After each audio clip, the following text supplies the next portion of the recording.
La gestion de l'eau dans les espaces verts pour lutter contre la sécheresse. On va parler en premier lieu du fleurissement annuel qui demande beaucoup d'eau et tout ce qu'on a mis au point pour essayer d'économiser de l'eau un peu à gauche, à droite. Bon, on va différencier deux types de fleurissement annuel, le fleurissement hors sol, suspension, vasque, jardinière et bac, et le fleurissement de prestige au sol. Au niveau du fleurissement hors sol, c'est celui que j'essaye d'éviter le plus possible. Maintenant, on me demande des nouveaux projets avec ça. Je dis non, même à mes élus. Ils acceptent, je motive. Alors, mais si on en a, et alors, s'il faut faire attention à plusieurs choses, ben, les contenants pour nos suspensions, c'est toujours du double paroi pour éviter la surchauffe. Toujours avec réserve d'eau. Choisir une couleur claire si possible. Autre chose qui est important dans ces fleurissements, ben, c'est un choix du bon terreau. Maintenant, on va avoir d'autres difficultés par rapport à la tourbe et tout ça. Nos terreaux, il y a toujours des rétendeurs d'eau, c'est ce qu'on voit un peu, la gélatine au-dessus. Donc ça, c'est important aussi. On utilise à chaque fois dans tous nos bacs, nos suspensions du paillage de miscanthus pour différentes raisons. Vous connaissez toutes ces raisons-là. Ça maintient l'humidité au sol, moins de mauvais air. La couleur claire par rapport au terreau, ben, ça fait moins de surchauffe aussi. Autre option qu'on utilise pour les arrosages, pour les bacs qui n'ont pas de réserve d'eau, c'est un géotextile hydrophile, 100% naturel, 100% biodégradable. Il peut absorber jusqu'à plus ou moins 14 litres d'eau au mètre carré. C'est ce qu'on voit là sur le bureau. Sur la gauche, il est gorgé d'eau, et là, à la droite, le géotextile, comme on le reçoit. On l'utilise essentiellement dans nos structures fleuries. Ici, on a nos fleurs qui font plus ou moins 4 mètres de haut. C'est une structure métallique que nous avons réalisée nous-mêmes. Dans notre papillon, qui a plus ou moins 3 mètres d'envergure aussi. Voilà, on l'utilise dans ces contenants-là pour essayer d'économiser de l'eau. Par exemple, ces structures-là, on était pratiquement obligé de revenir le week-end pour l'arroser. Là, maintenant, on l'arrose le vendredi, le lundi, on peut revenir, même si il fait 30 degrés, c'est suffisant.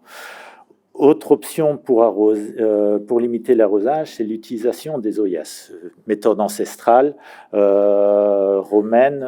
Nous utilisons ça, par exemple, dans le centre-ville, on a des bacs en béton qui sont, c'est presque de l'immobilier urbain, parce qu'on ne sait pas les bouger, ils sont là, et les changer, c'est pas possible, parce que c'est beaucoup de travaux. Tout est possible. Donc, on utilise ces oyas-là dans ces bacs. C'est la même chose. Avant, on était obligé de revenir le week-end pour arroser. Depuis qu'on utilise les oyas dans ces bacs-là, une fois le vendredi, et le lundi, on peut revenir, c'est bon, c'est toujours aussi. Donc, c'est plus ou moins une oyas par mètre carré qu'il faut utiliser. Pardon. Alors, le choix des végétaux, c'est très important. Nous n'utilisons plus de surfiniens dans nos suspensions, qui demandent essentiellement d'eau. Nous utilisons des pélargoniums, des chrysomes, et aussi des genres d'apténia aussi. Je vais vous montrer la photo. Voilà un peu les résultats qu'on a. On a quand même un effet fort retombant, avec, même si on n'utilise pas de surfiniens. Voilà, l'apténia, c'est une solution, c'est une plante un peu grasse qui ne demande pas beaucoup d'eau, mais par contre, le développement est beaucoup moindre que d'autres végétaux. Ici, je voulais juste vous montrer deux différentes suspensions par rapport au stress hydrique. La photo de droite, c'est une photo que j'ai prise en une commune au mois de juillet, la même année que l'autre photo à Andenne. Ces plantes-là ont eu un stress hydrique. Donc, si je peux conseiller cette commune-là, c'est soit de changer les plantes, soit arrêter sur ce fleurissement-là, ou soit le réduire. Une plante avec un stress hydrique, c'est pratiquement impossible de le récupérer. Une plante, c'est comme nous, on n'attend pas d'être en déshydratation pour boire, mais c'est la même chose pour une plante qui est un être vivant. Maintenant, nous, on va plutôt sur des bacs de grands contenants qu'on réalise nous-mêmes. Ici, c'est un bac de 2 mètres sur 75 cm de largeur, avec une grande hauteur aussi. Ça permet d'avoir plus de substrat et avoir moins de surchauffe.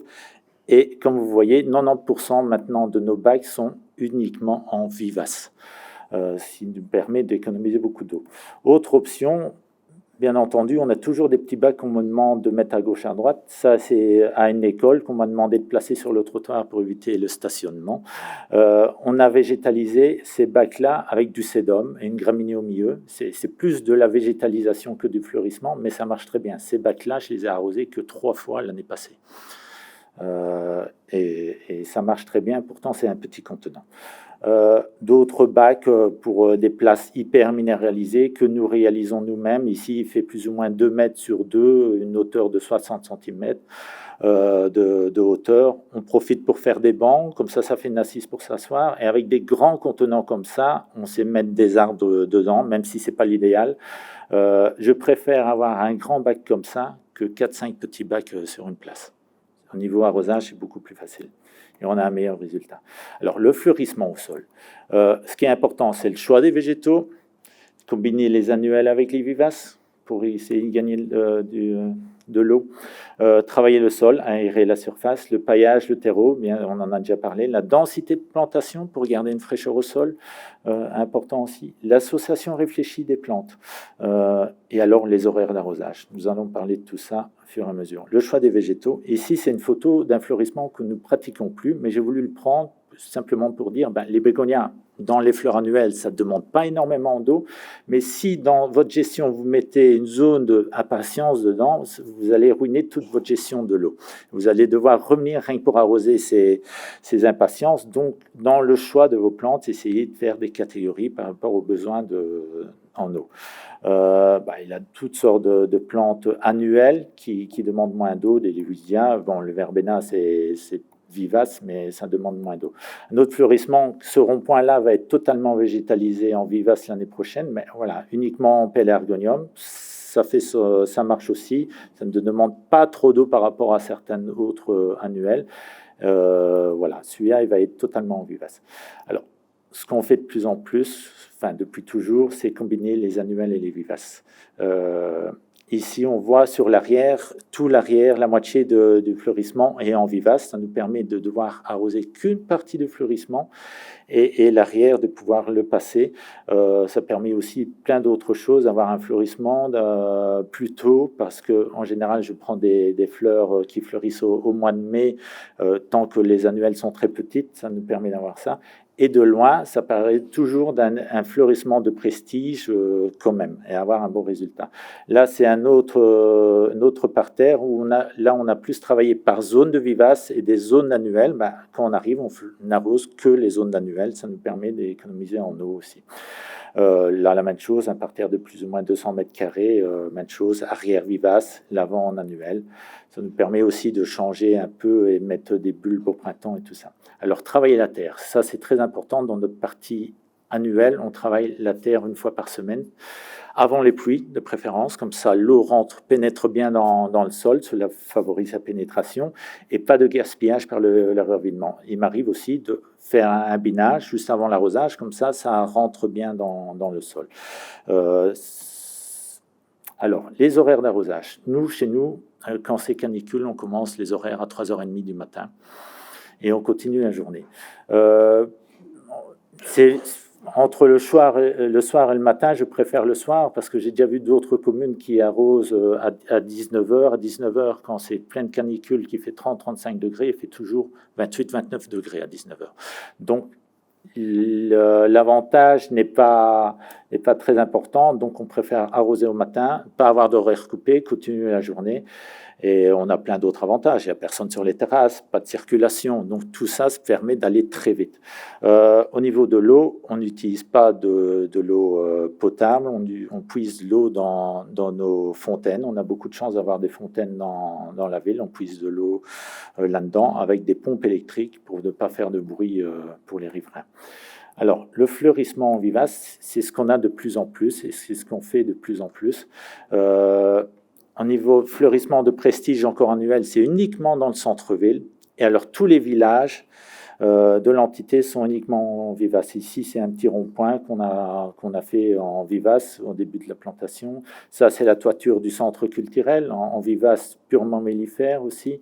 Un parterre dans un parc, tout près d'une ruche à abeilles que nous avons installée. D'autres aménagements pour tout près d'un monument, dans un parc, là, ici. Tous nos îlots sont plantés en vivaces aussi, mellifères, les pieds d'arbres aussi également.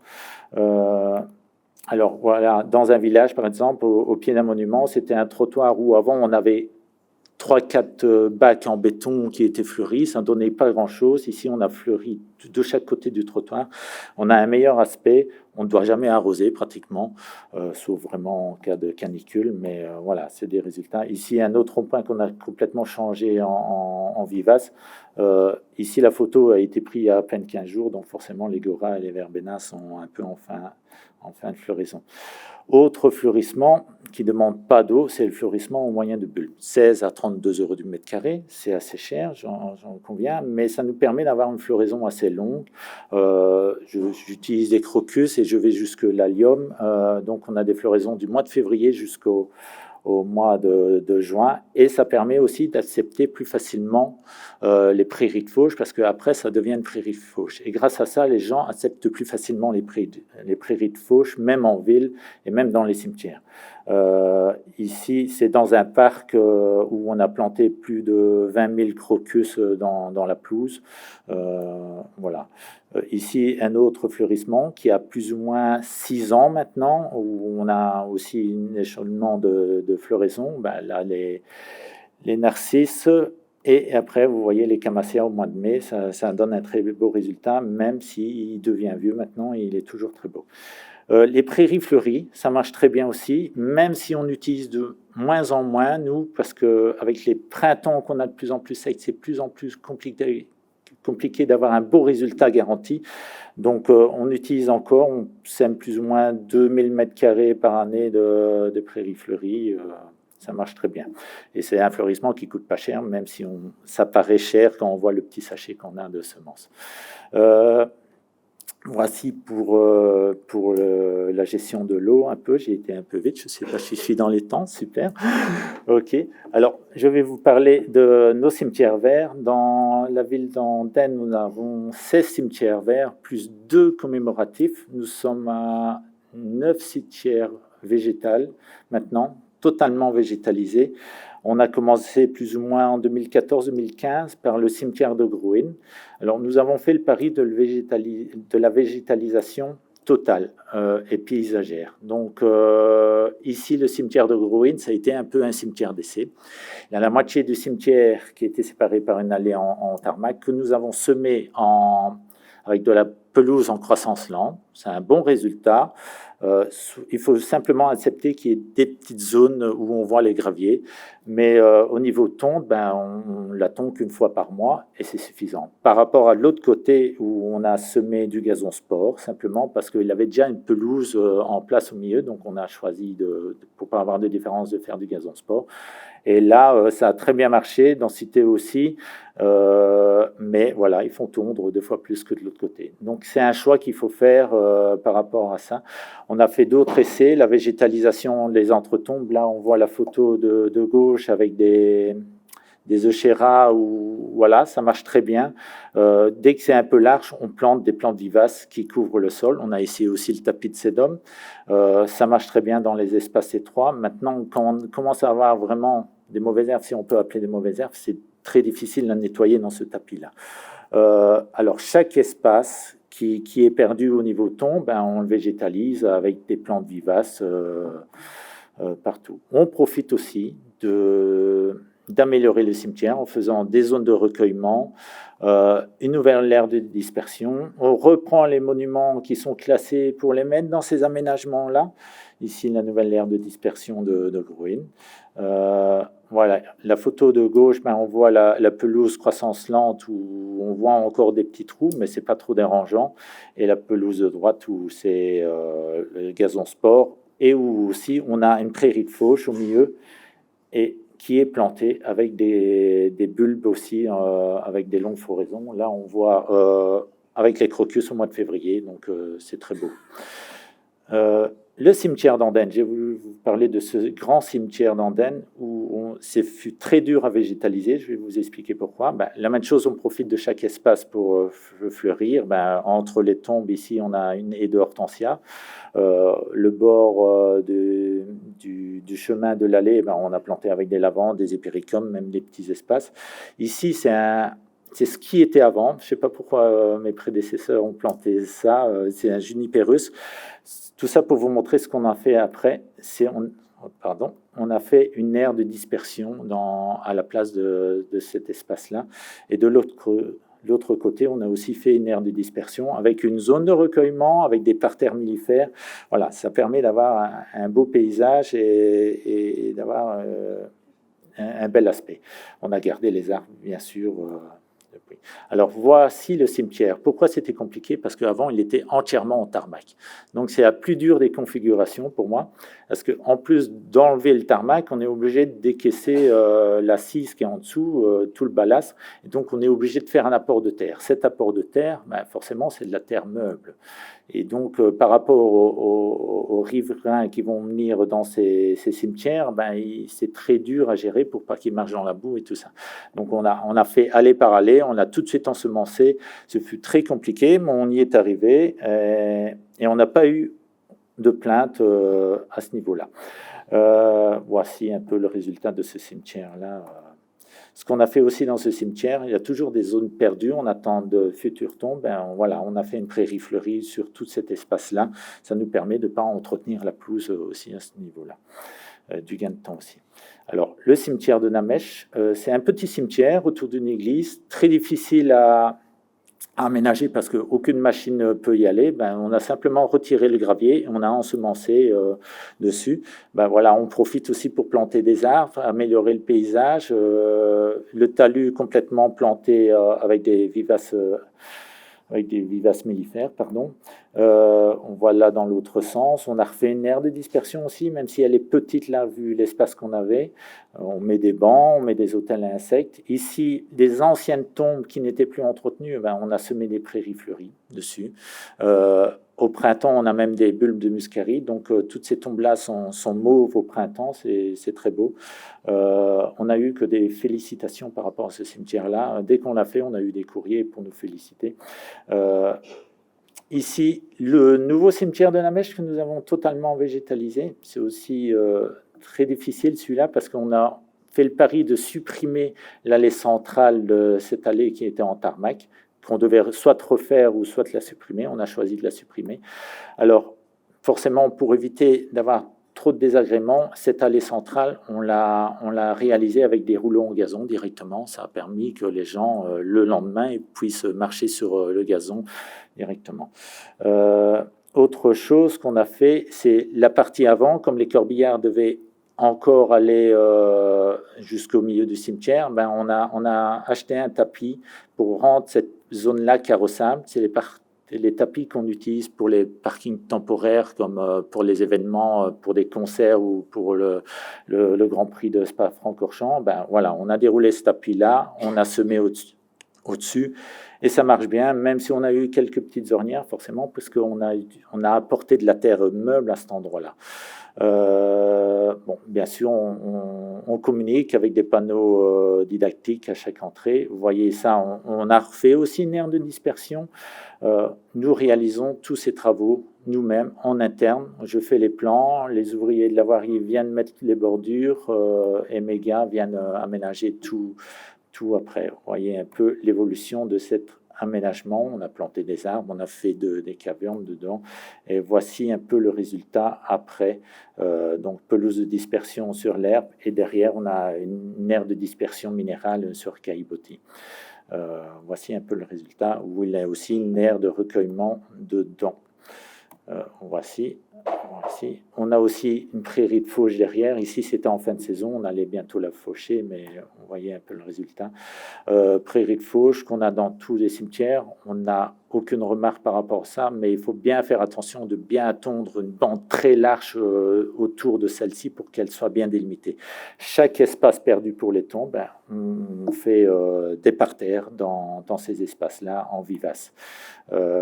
Ici, je vous ai mis cette photo là, ici à gauche, parce que c'est dans un cimetière qu'on a végétalisé, très difficile, parce qu'on a des tombes dans tous les sens, des intertombes partout, on a même des tombes qui apparaissent au milieu d'une allée. Ben, on a fait le choix de semer des prairies fleuries très basses, qui poussent à 15-20 cm un peu partout. On a semé ça partout, et on doit simplement faucher une fois par an, au moins tout l'été, c'est beau, quoi. Ça donne un beau résultat. Donc c'est une solution aussi par rapport aux intertombes. Ben voilà, encore un espace perdu, ben on le végétalise avec des vivaces. Voilà, merci. J'espère que je suis dans les temps. Oui, j'ai été très vite. Merci.